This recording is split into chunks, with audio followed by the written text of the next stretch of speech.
ही आता आपल्याकडे जे मक्याचे प्रकार आहेत ते वेगवेगळ्या प्रकारच्या मक्याची कणसं आहेत ती. त्यामध्ये काळे आहे, रेनबो आहे, पांढरे आहे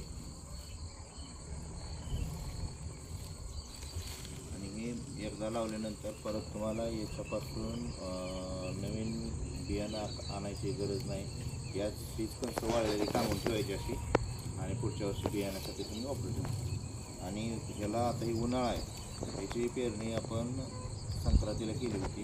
आता ही पूर्ण तयार झाली कणसं. लागवड केल्यापासून 85 ते 110 दिवसामध्ये, म्हणजे 85 ते 90 दिवसात कोरडेली येते ती. 110 दिवसामध्ये वाळून सगळी तयार होते. आणि हे आपल्याकडं म्हणजे आता आमचं जे वातावरण आहे सोलापूरमधलं, त्या पावसाळा, उन्हाळा आणि हिवाळा या तिन्ही सीझनमध्ये आम्ही वैरणीसाठी ही मका लावतो. लागवड केल्यानंतर वैरणीसाठी आपण 65 दिवसापासून हिरवा चाऱ्यासाठी वापरू शकतो. आणि जर याचा मुरघास बनवायचा असेल तर 75 ते 95 दिवसात याचा मुरघास बनवलेला चांगला. आणि याला एकही फवारणी करायची गरज पडत नाही. याला तुम्ही वर एकसुद्धा आळी बघू शकता. त्याला एकाही कणसाला कुठं आळी पडलेली नाही. फक्त उन्हाळा असल्यामुळे दाणे कमी भरलेत.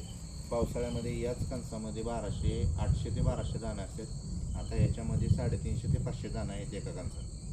आणि उन्हाळ्यात जरा पाण्याची पण आपदा असते आमच्याकडे, पाणी कमी असतं, त्याच्यामुळं पण याची कणसं कमी भासते ती. पावसाळ्यात मात्र हीच कणसं डबल साईजनं तयार होतात. आणि याचं जर बियाणं पाहिजे असेल तुम्हाला तर त्याच्यासाठी संपर्क नंबर आहे 976 776 74 99. कुठल्याही प्रकारची खताची किंवा औषधाची फवारणीची याला गरज नाही. पेरणी केल्यानंतर डायरेक्ट काढायला जायचं. फक्त पाणी मात्र वेळच्या वेळेला रानानुसार तुम्ही द्या.